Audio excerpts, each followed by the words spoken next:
लिदा भोल सांचे दरबार की जय। अथ षष्ठो अध्याय। कामदेव द्वारा नर नारायण के समीप वसंत ऋतु की सृष्टि, नारायण द्वारा उर्वशी की उत्पत्ति, अप्सराओं द्वारा नारायण से स्वयं को अंगीकार करने की प्रार्थना। व्याजी बोले, सर्वप्रथम उस पर्वत श्रेष्ठ गंध मादन पर वसंत पहुँचा। उस पर्वत पर स्थित सभी वृक्ष पुष्पित हो गए और उन पर भ्रमरों के समूह मंडराने लगे।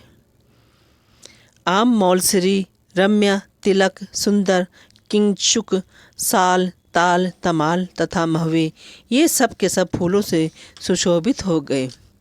वृक्षों की डालियों पर कोयलों की मनोहारिणी कूक आरंभ हो गई। पुष्पों से लदी हुई सभी लताएं ऊंचे पर्वतों पर चढ़ने लगी। सभी प्राणी अपनी अपनी भार्याओं में प्रेमासक्त हो गए तथा मत होकर परस्पर क्रीड़ा करने लगे। मंद सुगंध युक्त तथा सुखद स्पर्श वाली दक्षिणी हवाएं चलने लगीं। उस समय मुनियों की भी वृत्तियां अतीव चंचल हो उठीं। तत्पश्चात अपनी भार्या रति के साथ कामदेव भी अपने पंचबाणों को छोड़ता हुआ तत्काल बद्रिकाश्रम पहुंचकर वहां रहने लगा। संगीत कला में अत्यंत प्रवीण रंभा और तिलोत्तमा आदि अप्सराएं भी उस रमणीक बद्रिकाश्रम में पहुंचकर स्वर तथा तान में आबद्ध गीत गाने लगीं। उस मधुर गायन, कोयलों की कूक तथा भ्रमर समूह का गुंजार सुनकर उन दोनों मुनिवरों का ध्यान भंग हो गया। असमय में ही वसंत का आगमन तथा संपूर्ण वन को पुष्पों से सुशोभित देखकर वे दोनों नर तथा नारायण ऋषि चिंतित हो उठे। वे सोचने लगे कि क्या आज समय पूरा हुए बिना ही शिशिर ऋतु बीत गई। इस समय तो समस्त प्राणी काम से पीड़ित होने के कारण अत्यंत विह्वल दिखाई पड़ रहे हैं। काल के स्वभाव तथा नियम में यह अद्भुत परिवर्तन आज कैसे हो गया। विस्मय के कारण विस्फारित नेत्रों वाले मुनि नारायण नर से कहने लगे। नारायण बोले, हे भाई, देखो, ये सभी वृक्ष पुष्पों से लदे हुए सुशोभित हो रहे हैं।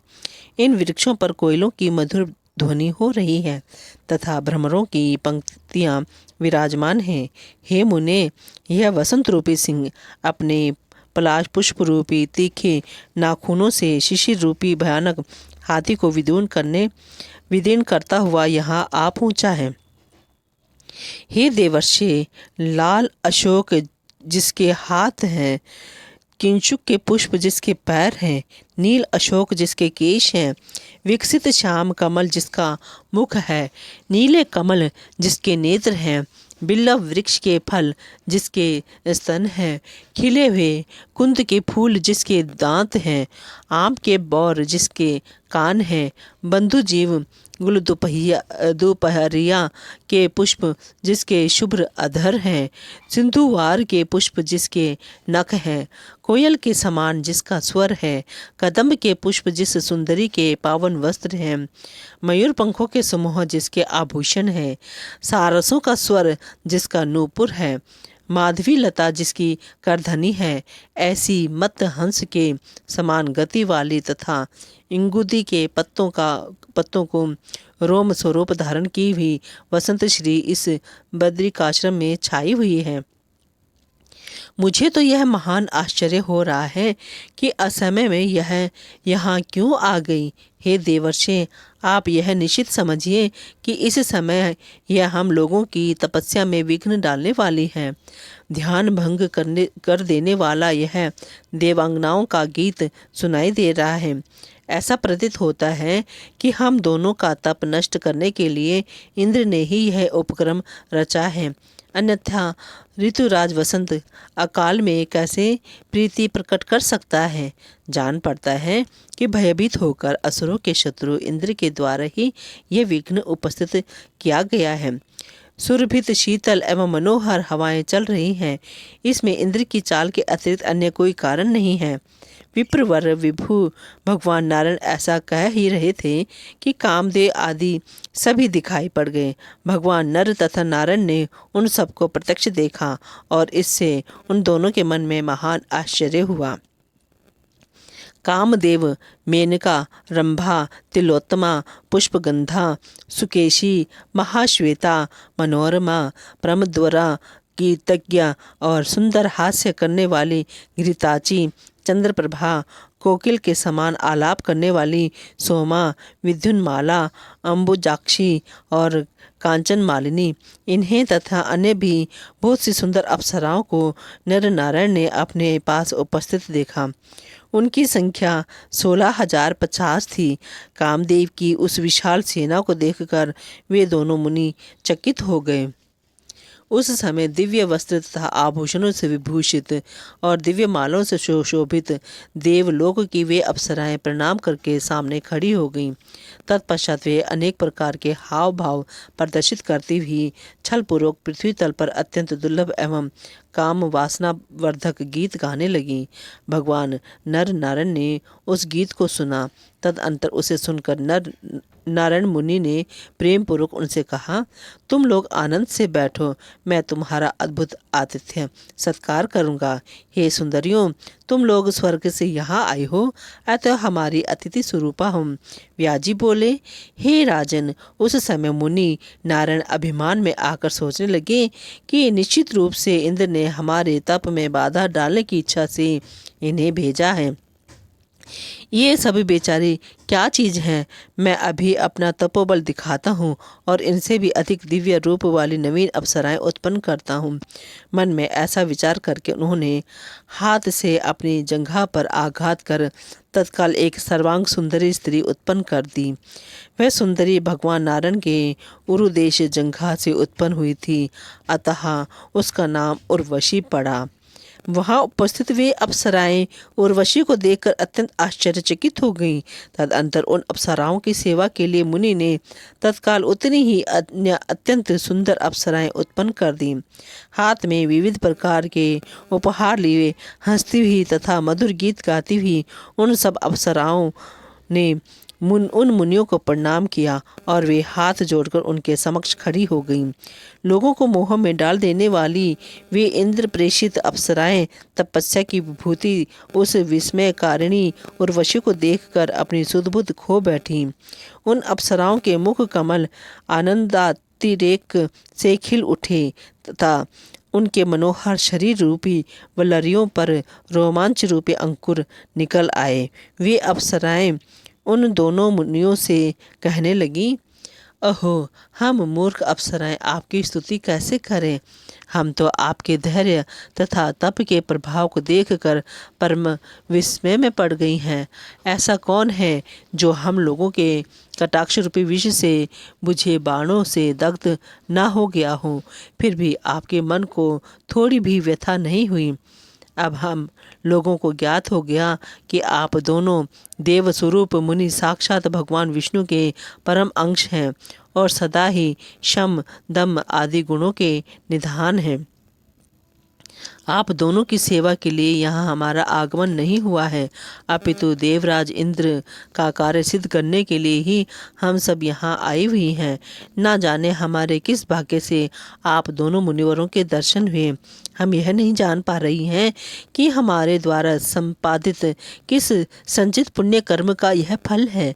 शाप देने में समर्थ होते हुए भी आप दोनों मुनियों ने हम जैसे अपराधी जनों को स्वजन समझकर अपने चित्त को क्षमाशील बनाया और हमें संताप रहित कर दिया।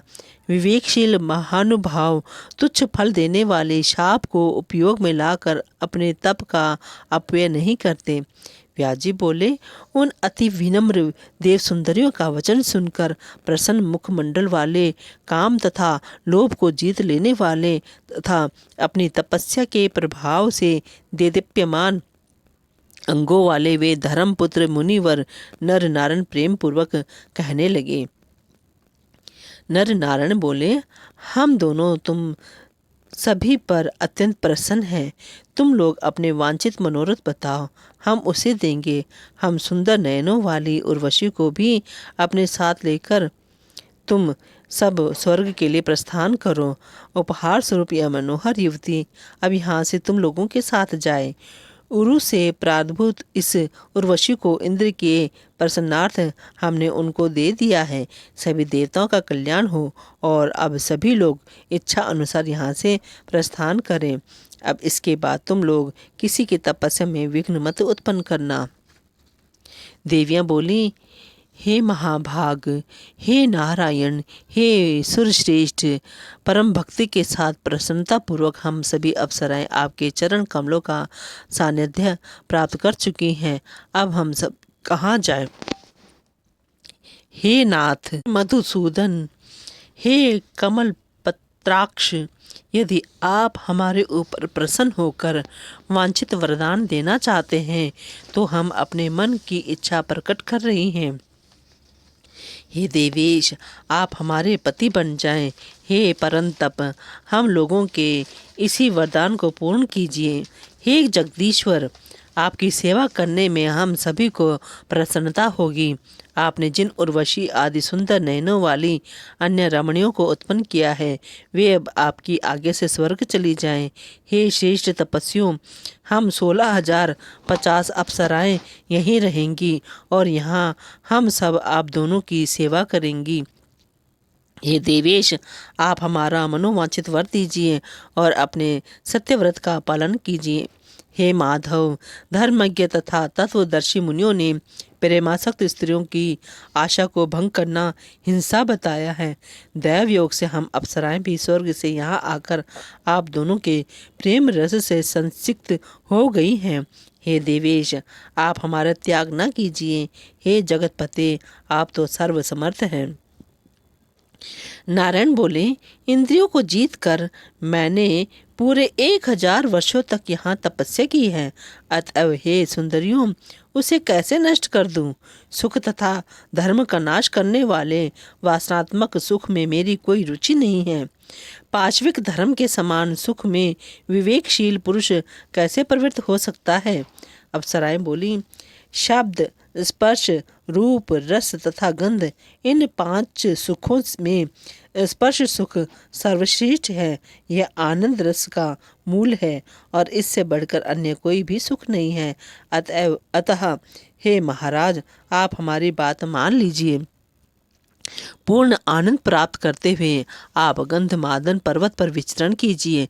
यदि आप स्वर्ग प्राप्ति की आकांक्षा रखते हैं तो यह निश्चय जान लीजिए कि यह वह स्वर्ग इस गंधमादन से अच्छा नहीं है।